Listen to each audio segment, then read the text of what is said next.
I got that song in my head. Don't go singing that song about waterfalls, or we'll have to pay a mechanical royalty for your performance. I always do that by accident. Start humming something or singing something. Why is it when I start the broadcast, Darren always leaves? What do you mean? I'm. Oh, there you are. Oh, should I go to my single? You were out of the picture. You were out of the picture in the thumbnail, and I thought you left. Yeah. No. I'm sharing the set with Shannon. I also found out that the AIDS thing is the number 3 top rated on lyricsinterpretations.com/TLC/waterfalls. Only number 3 of Chasing. Only number 3. Okay. So what's number one? Oh, you know what? Actually, never mind. It's also in the number 1 one as well. Wait, how can you be in 1 and 3? It's in number 1 and number 3. It's not in number 2 prediction or interpretation. Interpretation. All right, we're going to start. You guys ready? Sure. Yes. Born ready. Go. Of course you were. Here we go. Daily Tech News Show is powered by its audience, not outside organizations. To find out more, head to dailytechnewsshow.com/support. This is the Daily Tech News Show for Friday, December 30th, 2016, the very last Daily Tech News Show of 2016.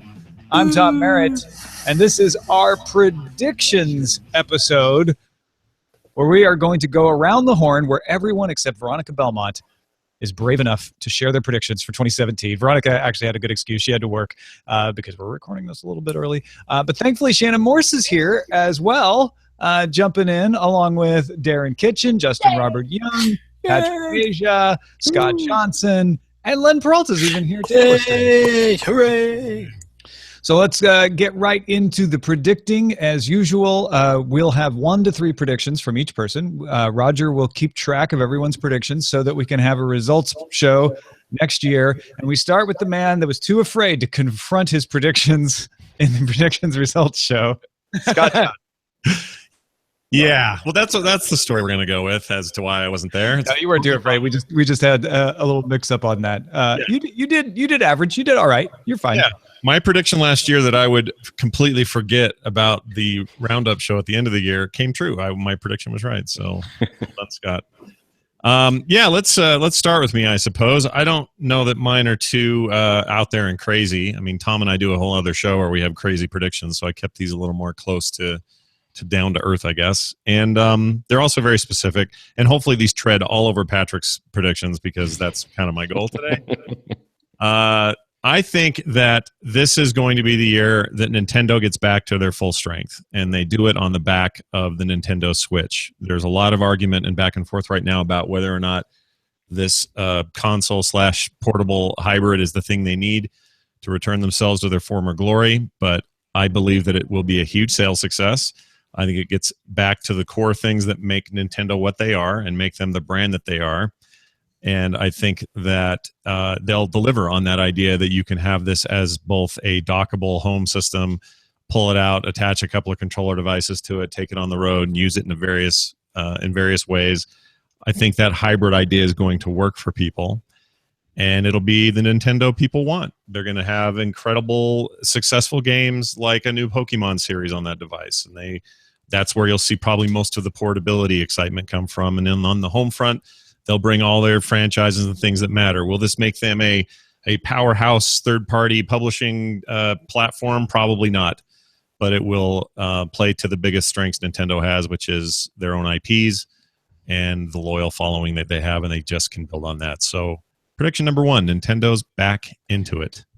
All right. So I was going to go with a Nintendo Switch prediction, but I ended up not doing it because I couldn't decide on a number. I think if you're going to do that, you need to have a sales number at which you will define a significant success or not.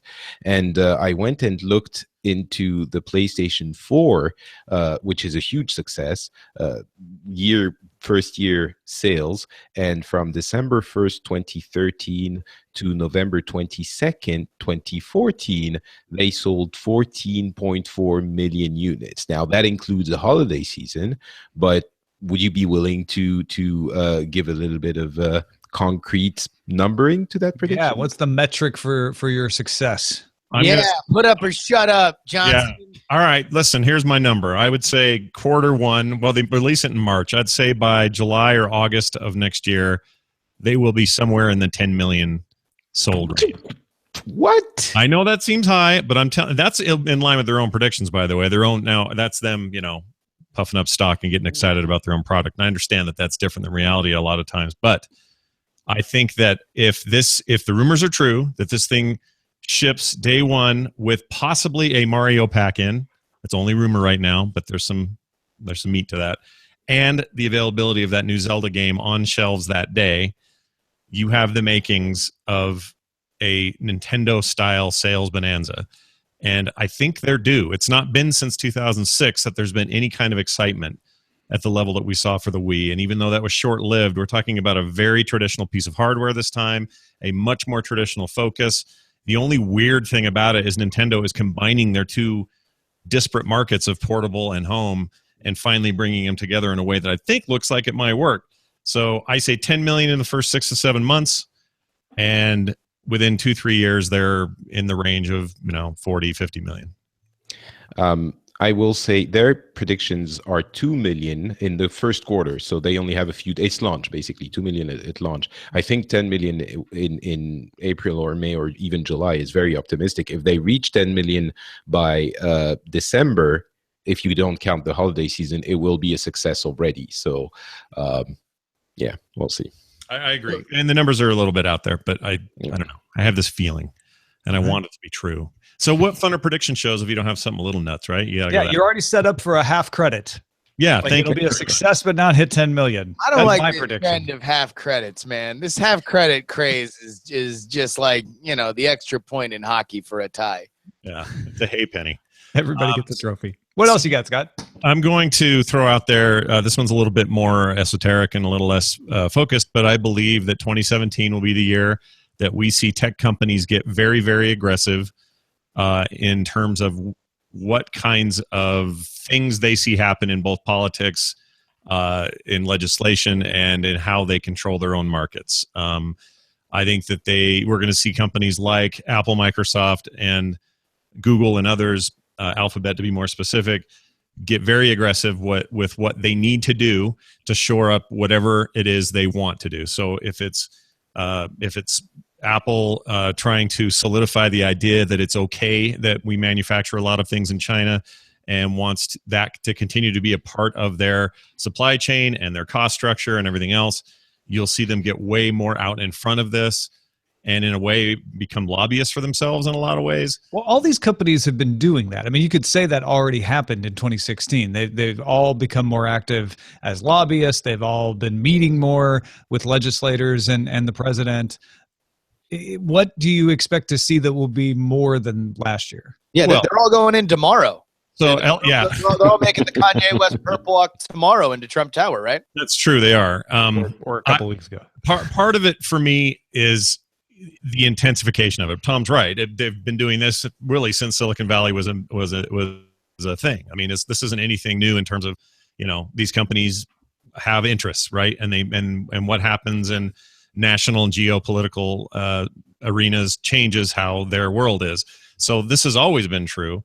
I just think, elephant in the room, potentially there's a reason for them, and this isn't me just going, oh no, Trump's going to be president, but this is kind of me going, oh no, Trump's going to be president, and I don't know that he has a very solid technological plan, nor do I think he's got a lot of people. So wait a minute. It sounds like what you want to say, and you're not saying it, is the tech companies will be in constant battle with the administration. Yeah. Yes. Okay. There. Yeah. That's actually what I am trying to say. It's not that I didn't want to say it, but that is a better way of saying it. I think that that's what's going to happen. And they're going to have to take a lot of hard stances in terms of things like security. How much information do we give up when the government asks for it? What are we willing to budge on? What are we willing not to budge on?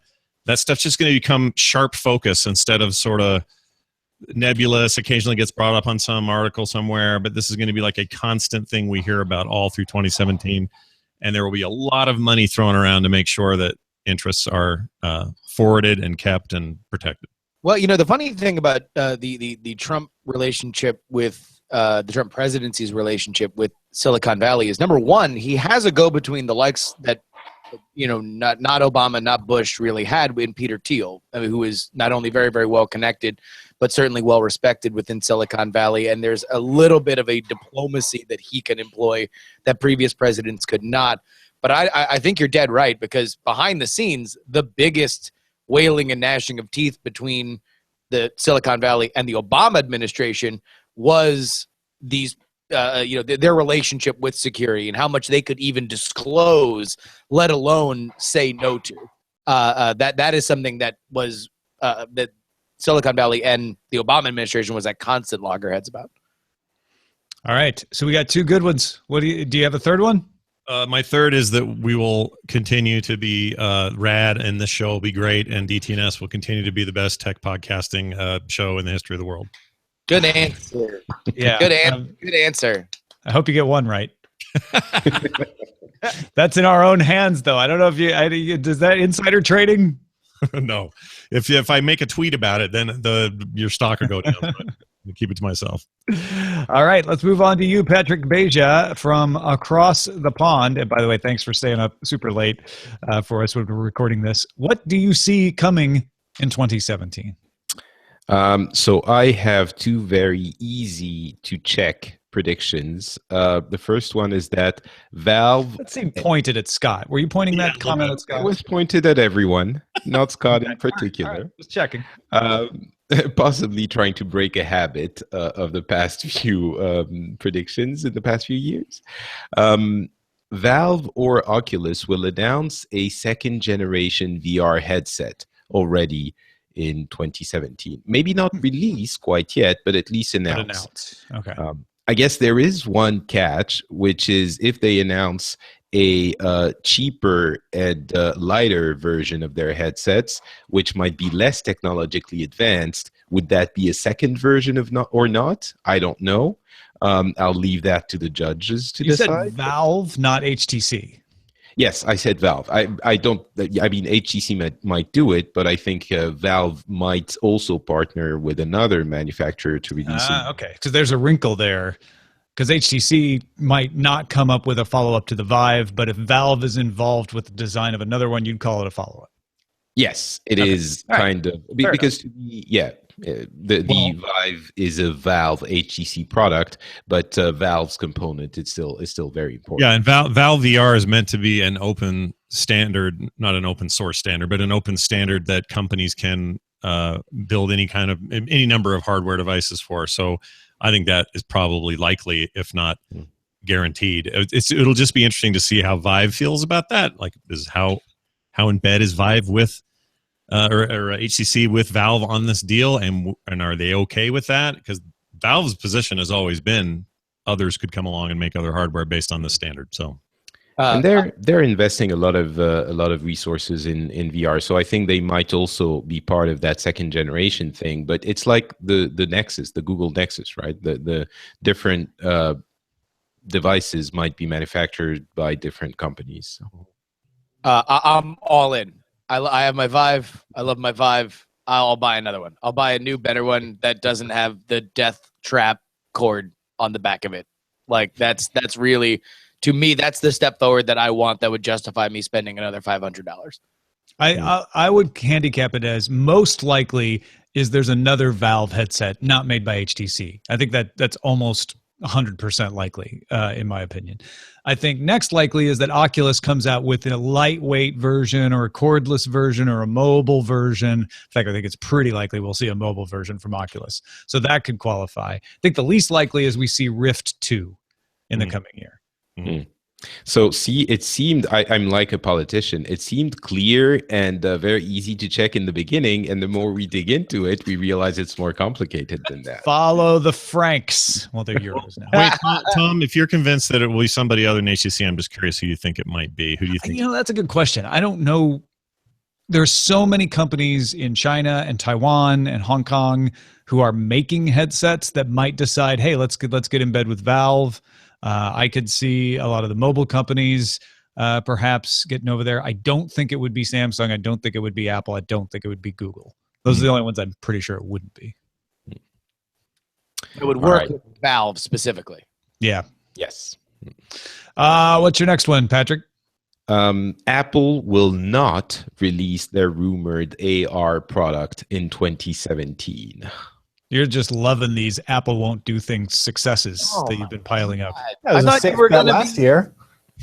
Did I? What did I do? I didn't say something about Apple last year. No, I did. I said they wouldn't release a VR, and I agree. It's a safe bet.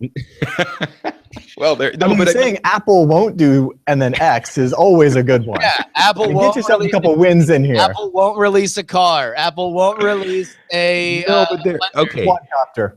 There are persistent rumors that the iPhone, the next iPhone, will come with an option for an AR connected product. We've seen this a few times in the last few months, and it's a year away. It might happen. No, you don't think so? Maybe. So what you're really saying, everyone, is that you all agree with my prediction, right? I think what could happen is, and I don't think this would fall into your prediction, I think Apple could put out a new iPhone that has depth sensing cameras that would allow apps with augmented reality type functions to be created. But I don't think Apple's going to release an AR product. I'm with you. Would that be an AR product, though? No, that would just be a functionality. If they had like AR Kit as an SDK that worked with their iPhone, I would consider this to be an AR product. Oh, really? Okay, good. Then you'll be wrong, because I think that's going to happen. You think so? All right, then the stakes are a little bit higher. I think it won't happen. I don't think Apple will release a laptop next year. How about So that? we're betting no on a rumor. Correct. Gotcha. Predictions. What? Of course, it's on rumors. We're doing predictions. We're saying no on a rumor, not yes to a rumor. We're saying the field. Those rumors you've heard are not true.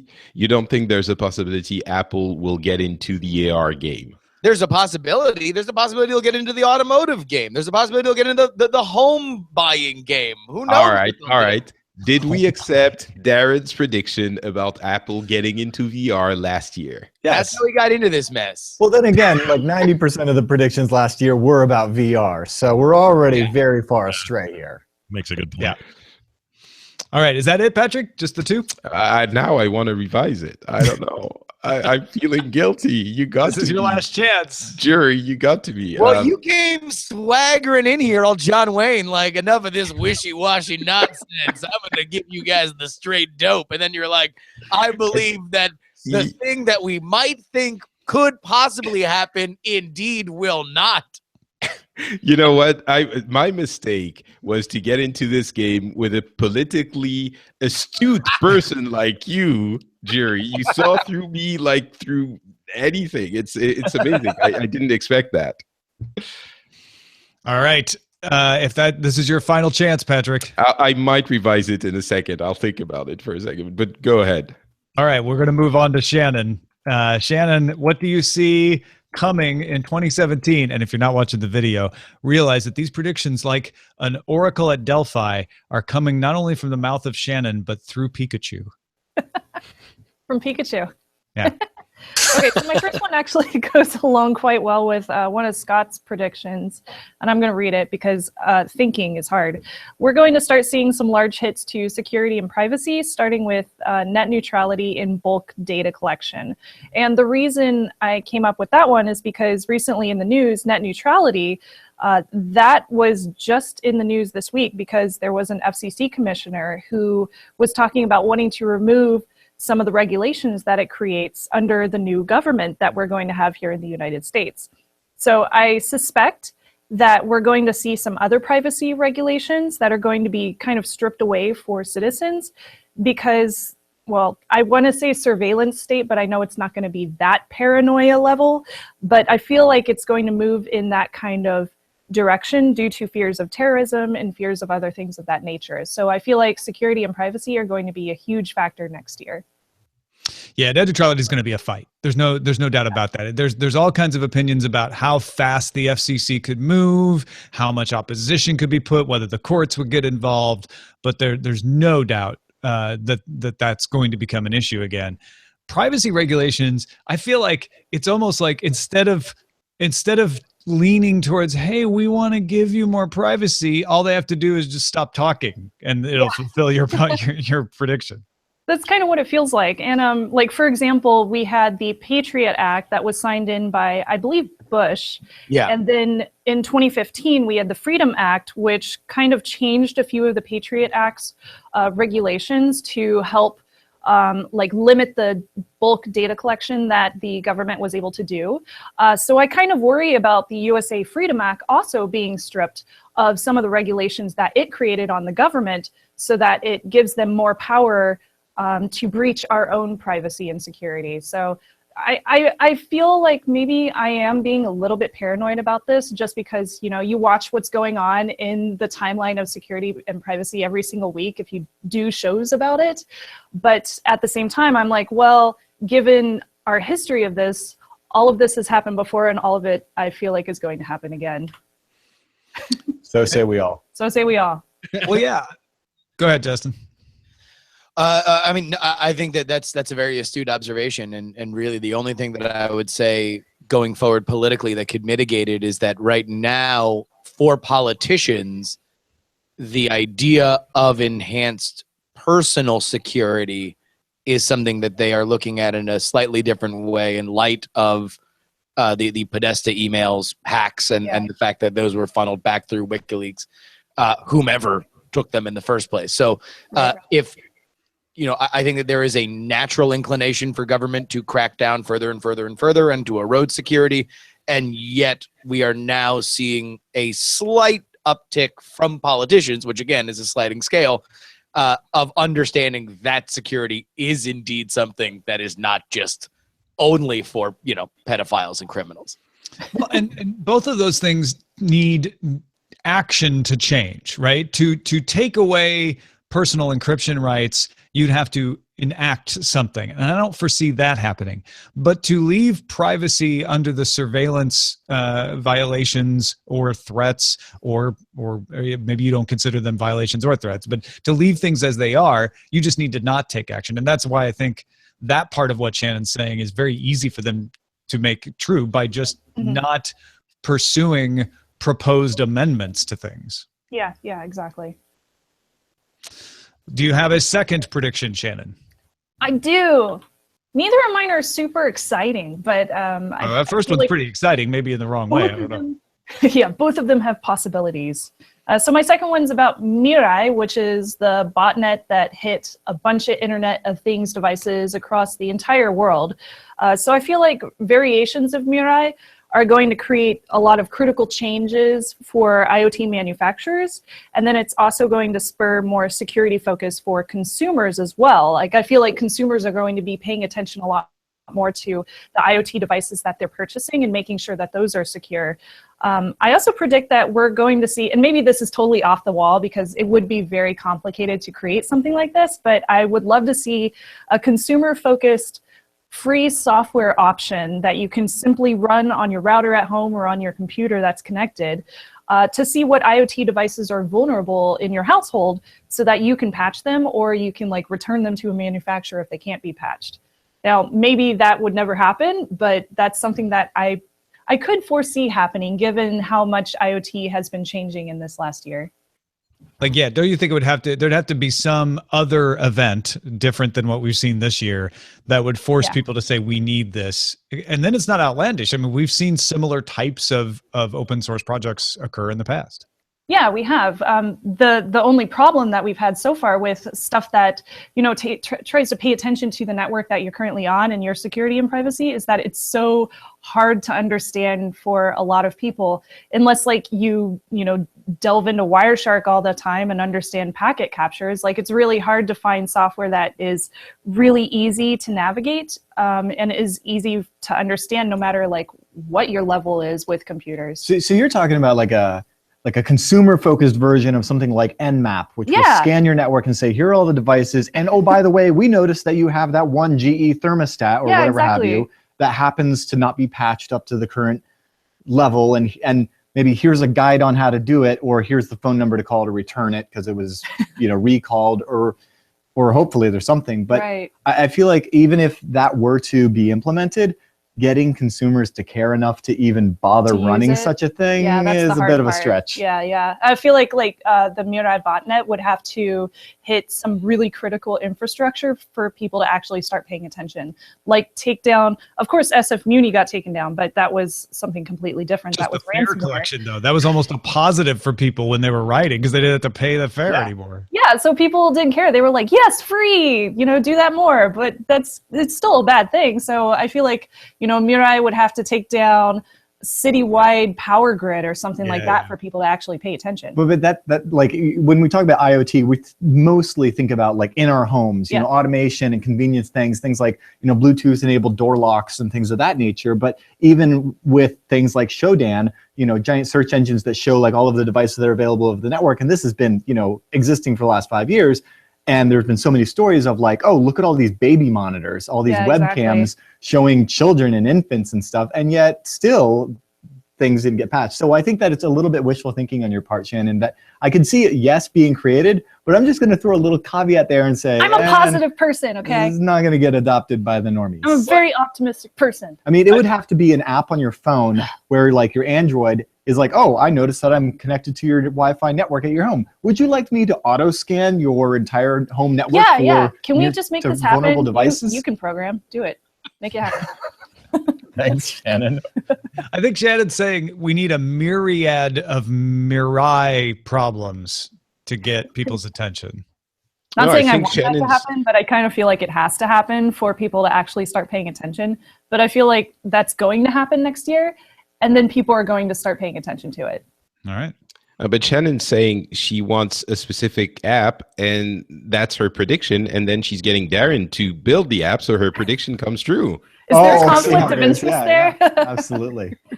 No, somebody should absolutely do this. Not me. I predict that I will pay Darren to make a small app. Well, no, actually, that's a good point, because if somebody in DTNS land is listening and they're really good with like Android app programming and they know how to do an Nmap scan and find that janky doorbell that needs to patch. There you go.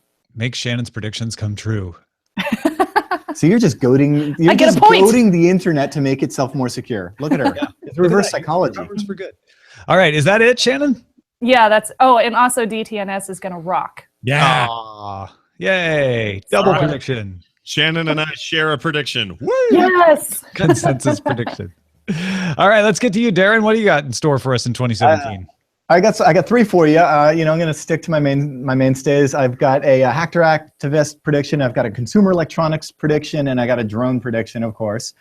So let's start with the hacker activist stuff, and that is that in 2017 we are going to see an apocalyptic war on cryptography, and that debate is going to get heated, and we're going to actually see legislation perhaps pass regarding things of like, the backdoor encryption, the like, oh, no, it's cryptid. We just... Are you willing to take a stand on that? Are you willing to say it will pass? We'll get backdoors passed this year? We're either going to win fighting it or it's going to get through, but it's going to get heated. It's going to get up to, So you're saying you feel like we're actually going to see regulation on things that currently aren't regulated, like backdoors? I'm saying that we're going to see the encryption debate come back around full circle that we won in the 90s, and I feel like what we've been seeing in 2016 has only just been like a small little flirting with even the concept of resurrecting that debate. You think we'll see that whole battle again, but you're not predicting who will win? No, I'm not predicting who will win. I mean, hopefully, the good guys win, obviously, and we're all the good guys. Everybody is, but you know who you are. You're the good guys. Look at your shoes. I love those shiny shoes. Is that what you just said, Tom? It's something like that, yeah. Yeah. So that's kind of that thing. I know that I horribly got last year, with the quantum cryptography. So I'm just saving that for 2020. Skipping right past. Okay, got it. Skipping right past that. But going to consumer electronics, of course, obviously the thing that I am most known for eloquently predicting. I thought I would do something esoteric. I feel like wearables are going to hit a 2017 slump this year. And it's not going to be until there's a quantum leap in battery technology or some other sensor technology that we're really going to see it, bump back up. And I would even equate it to right now we're in kind of the area in wearables that the concept of the smartphone was when the original Palm Pilot PDAs came out, and there was this just like dark ages of like, oh, you're one of those people, you carry one of those things, you have to be like an Uber nerd, an Uber data tracker to even bother caring. And it's not to say that the market will implode. There will still be a market for it. It's just going to be really small until eventually, and I don't know what year that is, we see that quantum leap in battery technology, or we see that, you know, massive sensor thing, that killer app that finally makes that an actual market more than just kind of like the, hey, something cool and new. So we're in the handspring visor era. Oh, that's exactly where we are. That's a great analogy. Yeah, it's tablets in 2003. It's always such an awkward, weird time, and it always makes so many people predict doom and gloom about a device's future. Like, it just must mean, well, wearables are going to be no good. Obviously, we've tried, and then somebody figures out a way to take it out of that obscurity and take it somewhere else. But you don't think that's happening this year. You're saying this year it hits the slump. This year they get depressed about it. It's like 2018 to 2020 or something before we start seeing somebody really blow our minds. Yeah, I'm not, you know, predicting that it's that the whole market is just like over with. What I'm saying is, yeah, we will crack that nugget. I'm not saying, and I'm just saying it's not going to be this year. 2017 is going to be a depressed year for the wearable. And that's a pretty easy one to quantify. We'll just see how the numbers were versus 2016. It's just simply going to be lower. Would you correlate wearables with VR, or do you keep those separate? I mean, I think that there are some AR aspects to some wearable. I think of you do physically wear it, but again, peripheral. You're thinking more watches, Fitbit type stuff, right? Yeah, fitness trackers. I mean, eventually, you know, what we'll probably end up seeing is, you know, as that market really emerged, it was the like fitness tracking was, you know, your big mainstay, and, you know, your smartwatches. But I feel like, you know, we'll see some more specialized things kind of take hold, you know, like more medical kind of devices that's very specific in their niches. And I guess what I'm saying is, like, market-wise, it'll be lower than 2016 until eventually there is whatever that quantum leap in technology, most likely battery or sensors, that will kind of make that whole thing flourish in the way that we went from Palm Pilots to an iPhone. All right, and you got one more. What's the last one? Drones. This is a really just a esoteric one, but you know, I got to make my drone prediction, and that is the emergence of the ubiquitous selfie drone in the same way that we... Well, they already exist, so you think they're just going to become like massively popular? Yeah, you know what? To the point where here's how we quantify it. Tom, pause the podcast. I know you're in Santa Monica. I want you to go down to the pier right now, and I want you to do a selfie stick count, okay? Now, at the end of the year, let's go ahead and do the same thing, and I want you to do a selfie drone count. So it's actually a two-phased prediction, though, because obviously I want to, you know, instead of doing like a patent type prediction where I can make it as general as possible and always win, here's where I set myself up for failure. I'm going to say that selfie drones are going to be like the next, you know, stupid craze in the world of drones. And yet at the same time, we will see the backlash of the, similar to how selfie sticks are banned in certain public places. Right. Selfie drones. We will see the banning of the selfie drone. I think that's a pretty good prediction, actually. Yeah. Yeah. I don't know how you The key there would be a cheap drone, right? Oh, yeah. We're going to see the sub $50, you know, fits in your back pocket, you know, smaller than your cell phone. Yeah. Yes, you just kind of set it down and press the button, and it hovers at 5 feet and starts taking photos and zipping off. Yeah, somebody's going to figure out how to put a 5-megapixel camera sensor and a Bluetooth on one of those tiny drones. Yeah, and it's going to be super cheap and ubiquitous to the point where they're kind of like in the little, you know, corner stores around those touristy places like the Santa Monica Pier. And yet at the same time, you'll see the crackdown from not just the National Park Service, but also every tiny little municipal, you know, park and garden. First time I saw a hoverboard was in line for the TSA in LAX. Oh, really? Like long before they started to take off. And I swear, like I fully expect to see a selfie drone in an airport. Yep. And, you know, anyway, yeah, the same regulations apply, whether it's a selfie drone or a full-scale drone. You know.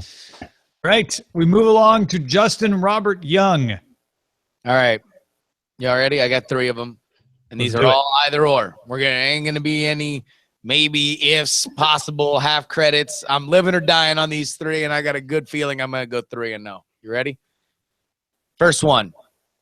The first ticket or I'll just put it this way. The first ticket to Mars will be sold by SpaceX this year. And so they will. It won't necessarily be for a flight this year, but they will sell the first ticket to Mars. Yes, and I am counting within that a press release that it probably won't be for passengers per se. It'll be for, a company that is going to be there to help set stuff up. But they are going to announce that people have paid for their first trip to Mars this year. Wow. Who will do it though? Is it SpaceX? Is it SpaceX? Oh, you said SpaceX. No, SpaceX. Yeah. I said SpaceX. Oh, I thought you said Virgin Galactic for some reason. No. It's going to be SpaceX, and it will probably be some industrial kind of company. But it's going to be. We're going to be far enough along this year, where now, like when we get to about the year anniversary of Elon Musk's big talk about the Mars colonial transport, that they are going to want to keep the momentum on that. And part of that will be a big press release that will be this company has agreed to, take X amount of space on our first ever trip to Mars. So what you're saying is not that they're going to be buying a ticket from someone, but buying some cargo space. Yeah, or passenger space. Yeah. Now, it could be people too, because I think that people will be there to set the stuff up, but it won't be like, Leonardo DiCaprio has bought the first ticket to Mars. Because Virgin Galactic will be out there selling tickets to space this year, possibly, right? Yeah, but that's not really space. I mean, but Blue Origin will probably This will be will probably sell a ticket to space or something like that. This will be. I think this will get a ton of attention because it will be SpaceX saying, "Here are the first people that will step on Mars, based on our trips there." All right. Makers of hoverboards will buy space to Mars. Next prediction. Johnny Ive will resign from Apple. Whoa. And we'll see him outside of his white box. This is me reading tea leaves. But that coffee table book, it's got me thinking, like, when do you do the retrospective of that, something that you are so closely tied to, unless you want to pick up some extra DJ dates and your daytime gig isn't giving you enough slack. I just think that Apple's right now, and I don't think it's controversial to say that they're in a bit of a weird place.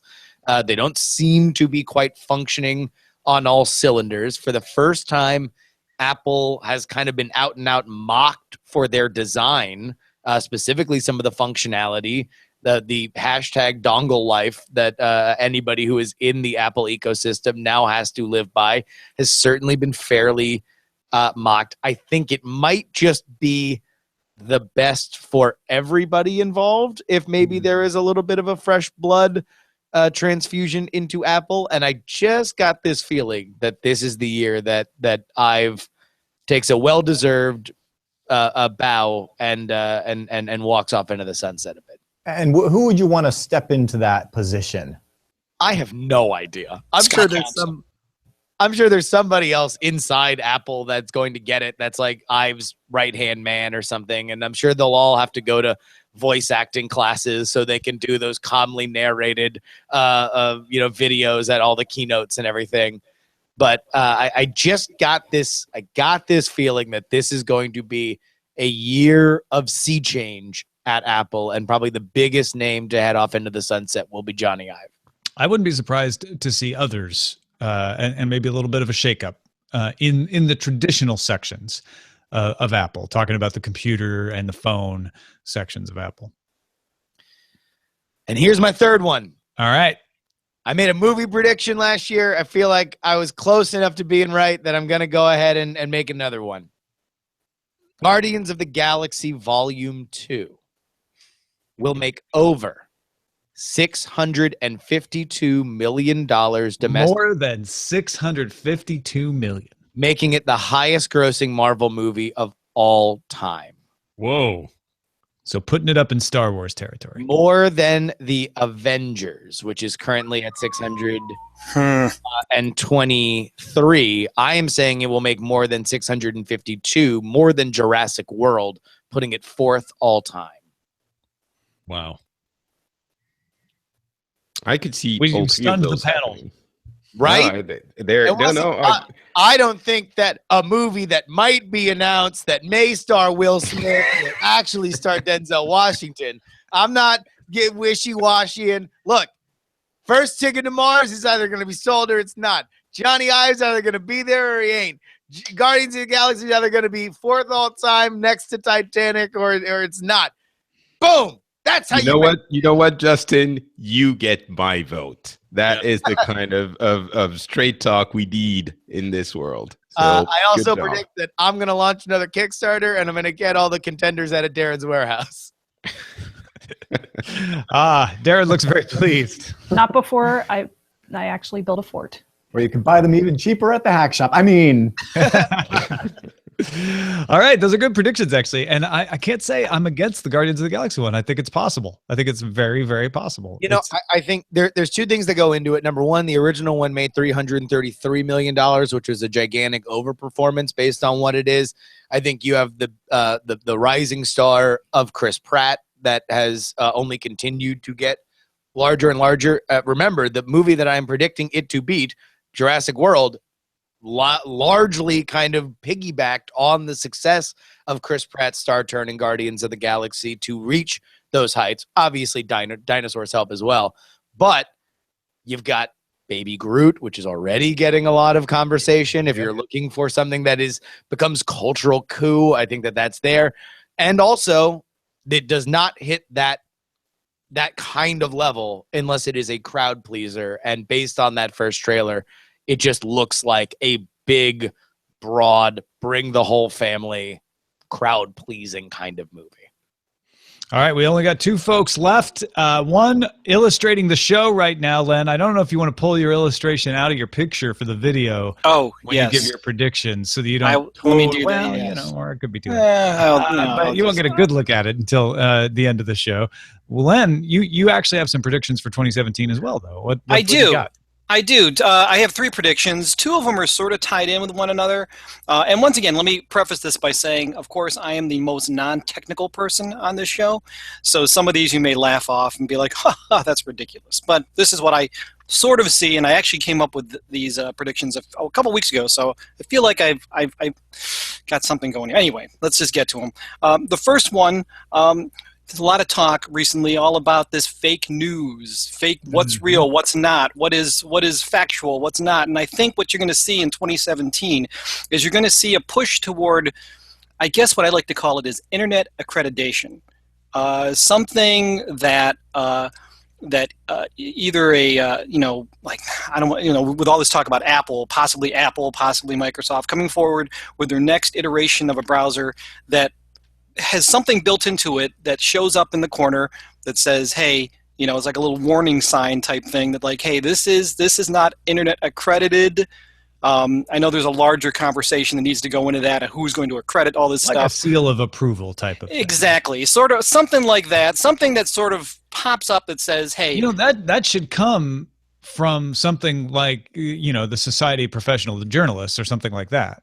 Something that is going in cooperation, yeah. Right. In the next iteration of, say, a Safari browser, I can see something that is sort of put up in the corner as you're browsing that maybe pops up, blinks that says, hey, this, they're not out coming saying that this is completely rubbish, but it's like a warning sign, something that says maybe you ought to think about this before. I just think I'm seeing a lot of stories about fake stuff and be like, well, because Facebook's talking about branding things, Google's talking about branding things and warnings and things like that. So I think it's a pretty safe prediction that something like that will happen. I think if you were to do something like that, it would have to be like if they did some kind of certification for websites, it would have to be very specific people approving those websites, not an audience because it Well, that's could why turn it's- into like yeah. a whole herd voting people up. That might actually be that's false. why And I then if thought it was there, crowdsourced, it would be completely swayed. Yeah. there would need to be a larger conversation about who is the governing board that is going to say that this is accredited. That's why I was coming up with this accreditation idea that may be built into browsers or other websites, things like that pop up, that is independent of the site itself, so that they don't have to do it, but your browser may actually tell you, like, just more of kind of like a caution, just be careful, not telling you, hey, this is, I guess maybe it's like a Snopes or something for browsers. I don't know. Just something. Here's That was the going to be thing. my replacement prediction. Basically, a sort of credibility ranking put together by the industry itself, and I'm not talking about the tech side of things. Maybe the media industry, and I don't know if it's grown up enough to actually get its act together and do something like this, but maybe not yes or no, it's approved or not, but based on past track record, this news source is reliable or not on a scale of 1 to 5 or something like that. But, Yeah, I mean, that is something that you would be opening up a portal to hell. You want to do that. Like it is something that I believe is impossible to do without immediately becoming at least viewed as politicized. Yeah. I could see something very, very dry without commentary that could maybe do stuff for spamming or something that was scraping or aggregating or something like that might get to the heart of some of the more insidious elements of just out and out sort of copy pasta, this from this site, that from that site. Like maybe you can track down some of that, but man, whenever we get into this fake news thing, the funniest thing I find about it is that it is a name that inherently refers to a binary problem. It is fake. It is real. And yet the issues, you can't really start talking about this without immediately getting into some very, very, very, very, very, very, very gray area. Oh, absolutely. I think it. I knew going into it is it's a very controversial thing, but I think there's. Let me. That doesn't mean Len's going to be wrong, right? Oh no! Somebody won't try this. Like, remember, we're talking we're not talking about what we want or what we think should happen. Len's saying, I think someone will do this. I think, and you are absolutely right. Somebody absolutely will, and either it'll be a browser plugin or the platforms themselves will start labeling it, and it will only create more of the same echo chamber that everybody is trying to react to. Because people that feel that they are being persecuted for this will immediately distrust it, and they will flee those platforms or demonize the service. Absolutely. So Len, are you saying specifically you were not seeing like a future of a congressional kind of appointed ministry of approved information? No. I'm saying that this is independent, and it's going to be something that, like, it could be something as simple as like what Justin said, like a plugin or something that you put in that. It could be something as simple as that. I know that it's very controversial for sure, very politicized, but I think that we're heading in that direction. I think. We already have browser plugins like disconnect.me and similar things that remove the Facebook and the other social media tracking from. We've talked about several plugins on the show. That will do this. I think what Len's saying is there'll be a larger movement by someone to say we're accrediting. I like that part of your prediction, to say someone will come up with saying we're accrediting the National Review is a reliable source, Breitbart is a reliable source, the New York Times is a reliable source. We've decided which ones are reliable.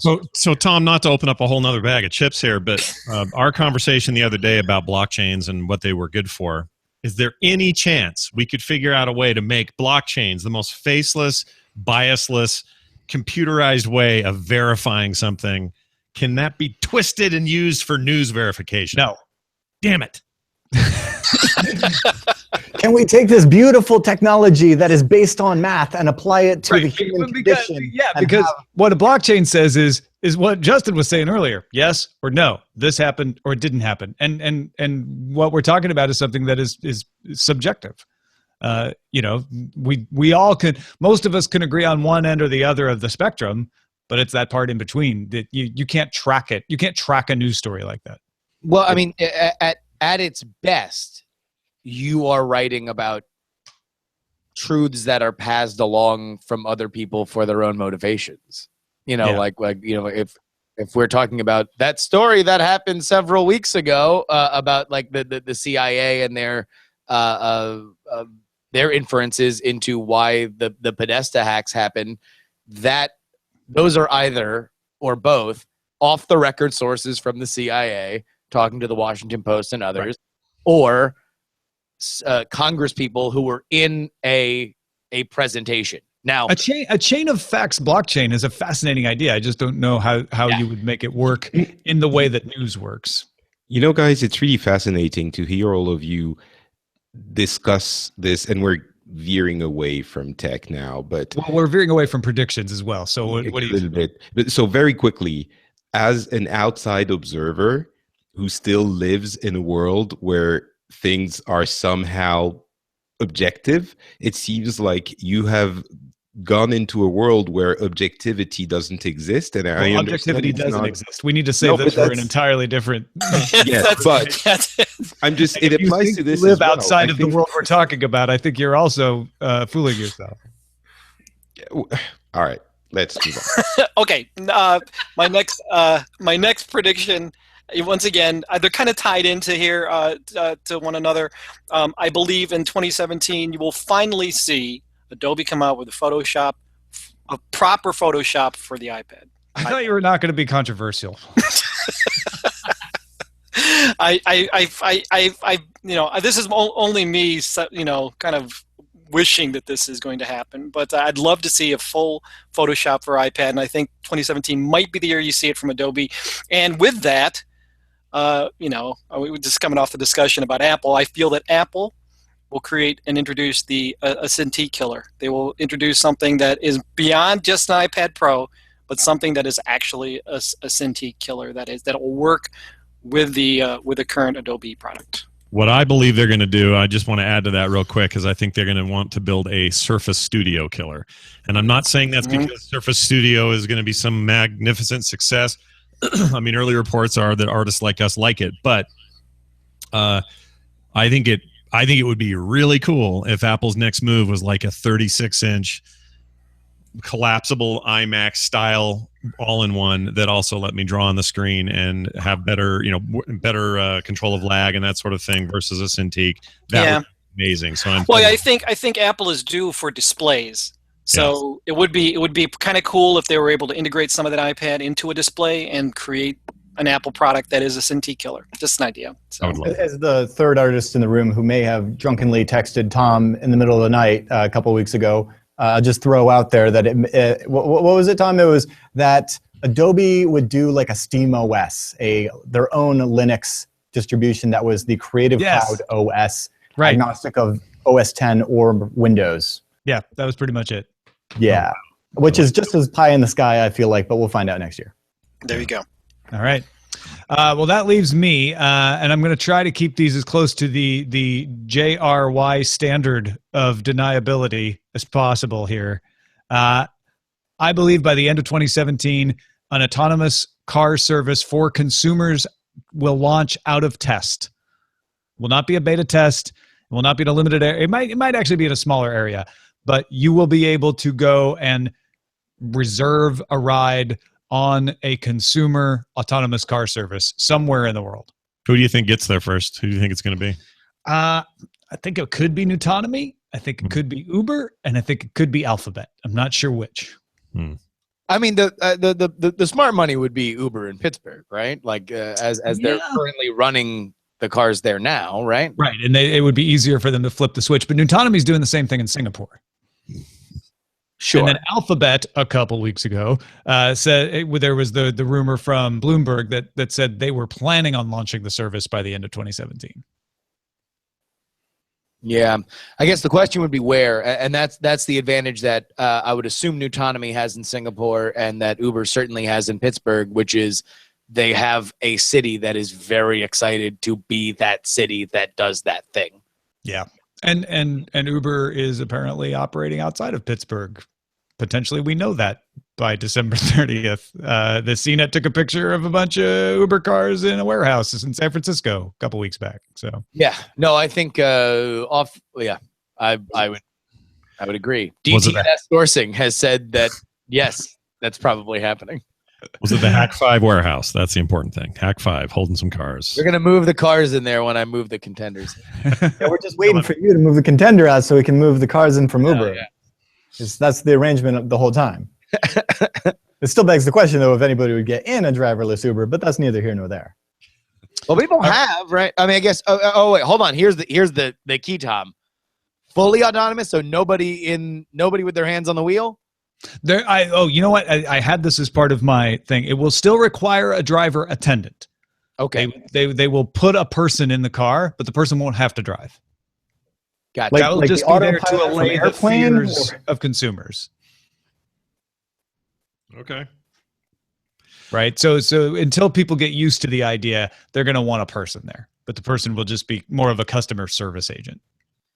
Yeah, I would bet that feels very Uber-y. And it also feels very like they're just waiting to flip that switch as soon as some sort of weird regulatory or lawsuit comes their way. They can just, flip that switch and be like, oh, but look at us. We're providing the future. The next prediction is not... If these Ubers would have the capability to cancel your ride, because that is a serious issue at this time. What, canceling your ride with a human? Yes. How the drivers just randomly cancel your ride. Oh yeah, so no, the self-driving cars won't care. Vehicles, if they would just not cancel your ride ever. Are you nervous about robotic prejudice or something? I guess so. Well, she has a female name. Robot makes the same amount, no matter how far it has to go to pick you up. So I think you'll be good there.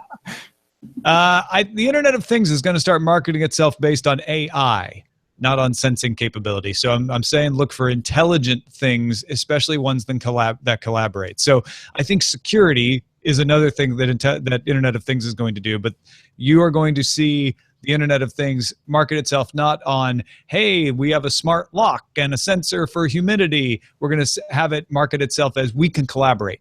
We can talk to other things and we can do stuff for you because we know you're home. We've seen this a million times in the demos, right? The car tells the door that you're home and opens the garage door for you automatically, stuff like that. All right. I like that. I like the idea of collaboration between devices.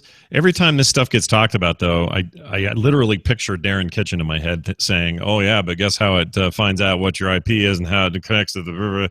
Like I feel like that stuff's going to get stifled in 2017. Like people are now getting afraid of Internet of Things, and they're gonna think that their security camera being able to talk to their garage door opener is actually making them exposed. True or not, I feel like that might be the opinion, and that controls markets a lot. So I hope you're right because I love that stuff. But that's funny, Tom, Scott, because my head goes completely the other direction, thinking about. It in terms of like the comic kind of thing of your Alexa starts talking to your Google Home and says, Google Home, will you,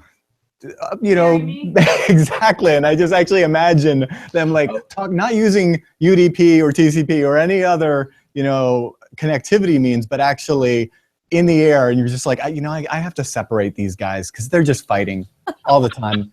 Well, I think we're going to see the collaboration in little silos, right? Like we're in the AVS system, we're in the Google system, we're in the Siri HomeKit system, and we can all talk to each other here, but we can't talk across these platforms.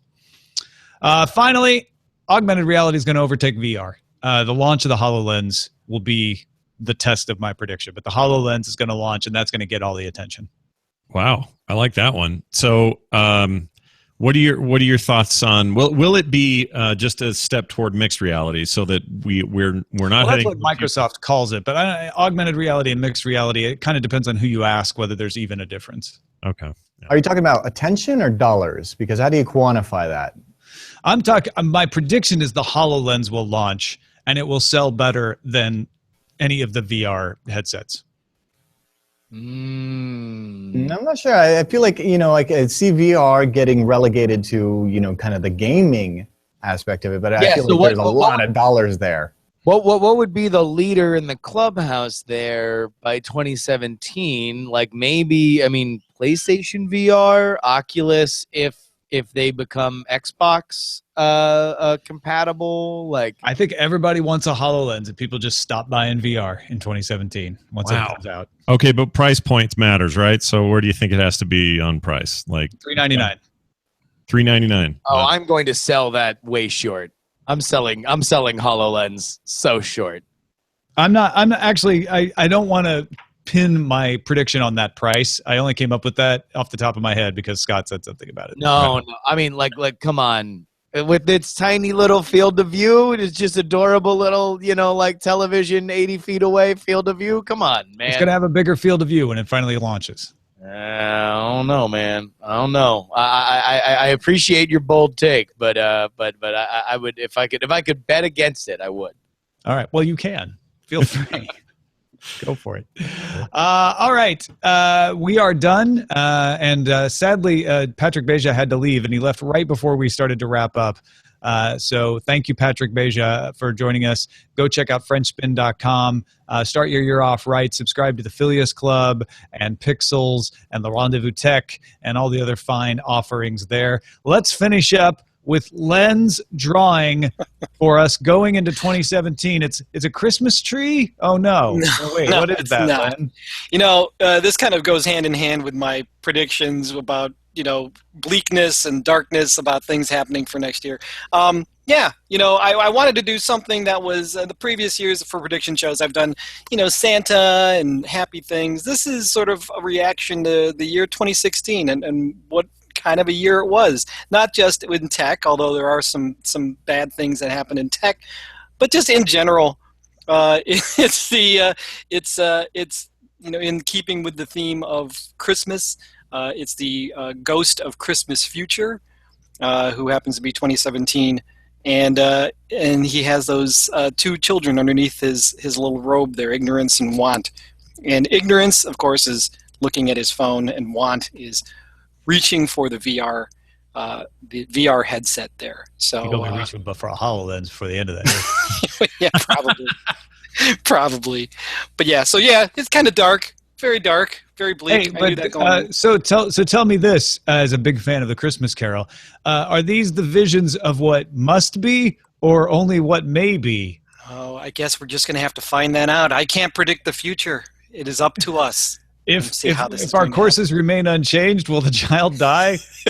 You see a tiny crutch preserved in the corner.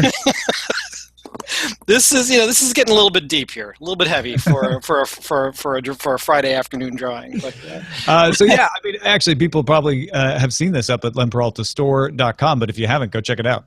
Yeah, it's going to be up there. It's up there right now, as a matter of fact, and you can go grab it, and have been able to grab it for the past couple weeks. So Happy New Year, everybody. Yay! Happy New Year. Once again, as I've said on most of these shows, huge thanks to everyone who makes it possible for us to do this show as we head into our 4th year of Daily Tech News Show. I don't know how to possibly thank everyone who supports the show, whether it's on Patreon or PayPal or the store or wherever. You guys are the best, and I couldn't do it without this crew. As I said, thanks again to Patrick Beja, and in absentia, thanks to Veronica Belmont, and let's go around the table of the folks here. Darren Kitchen, Shannon Morse, Hack 5. What do you got to leave people with as we head to the new year? Bloopers. Yes. That's about it. Join our Hack Your Holidays episode of Hack 5. Where we blooper our way into the new year. No, we've been doing some pretty cool stuff recently on Hack 5. We just talked about photogrammetry with 3D mapping of topography, which was very, very cool. And we also did a whole series where we showed people how to use a USB rubber ducky to exfiltrate documents, which was pretty cool. Exfiltrate documents for the new year, folks. HAK5.org. Thank you guys for joining us. Thank you. Absolutely. And everybody go and check out Shannon on ThreatWire. She is killing it. Absolutely. 100% recommend. Justin Robert Young, what about yourself? Oh, well, you can find everything that I do at patreon.com/JURY. But, I'll just keep this short and simple. This has been probably the most extraordinary year of my life, and so much of it has been a part of talking with you guys each and every day. And I know for all these episodes, there's always a lot of fun, joshing around and ball busting and joking. But this is the kind of stuff that I love. I cherish so much, gets to be my job. And I want to thank everybody for letting me do that. Agreed with that. Scott Johnson, what about you? Oh, I'm trying to keep things simple this holiday season, so there's not too many crazy things going on. But every year I do a Santa doodle for 25 days leading up to Christmas. If you want to follow that, because it's nice and fun and makes you forget that 2016 was kind of a bummer in a lot of ways, except for the show was great, go and check it out. I'm over on Instagram with those photos. You can find that and time-lapse photography of them being created in a lot of cases at Instagram, and you can find me as Actual Scott over there. All one word, Actual Scott. Big thanks to Jenny Josephson, our senior advisor, for helping out throughout the year. Roger Chang behind the scenes here, taking notes, making sure we have all these predictions logged for the coming year. I don't know if he's trying to unmute his mic to say hello, but big thanks to Roger for stepping in and taking over this year, and even making a big move in the middle of it and keeping the plane running. Thank you, Roger. He's waving. You're welcome. His mic. You're welcome. Sorry, my kid. There we go. I was trying to keep that noise out. All right. And once again, we couldn't do it without you folks who watch and support the show, no matter whether it's kicking us some money on Patreon or just telling other folks that you know are into tech to listen to it. Our email address is feedback@dailytechnewsshow.com. We're live Monday through Friday, 4:30 p.m. Eastern, alphageekradio.com and diamondclub.tv. Our website is dailytechnewsshow.com. In the coming year, make it a point to like someone you disagree with, to spread positivity and not hate. Happy New Year 2017. This show is part of the Frog Pants Network. Get more at frogpants.com. Diamond Club hopes you have enjoyed this program.